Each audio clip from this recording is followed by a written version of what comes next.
These coconut rock buns may look simple, but they are slightly crisp on the outside, soft on the inside, and they taste like the ones I grew up eating in Dominica. And today, I'm going to show you how to make them at home.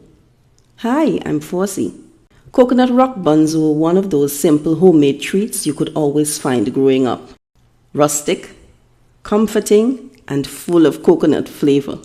They weren't perfect in shape, but they were always perfect in taste. Today, I'm sharing how I make coconut rock buns at home using simple ingredients and traditional Caribbean methods.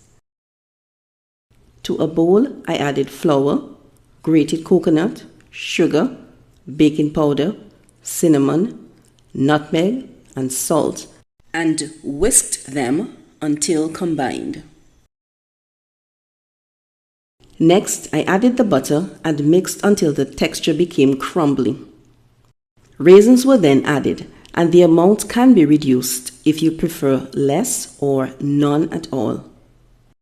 I added eggs, vanilla, and almond essence and evaporated milk and mixed everything to form a soft dough. I scooped the dough and placed portions onto a baking sheet, leaving them in their natural rustic shape. They were then placed in the oven and baked until golden brown. Freshly baked coconut rock buns, crisp on the outside, soft on the inside, and full of coconut flavor. And this is Storytime and Cooking with Forsi.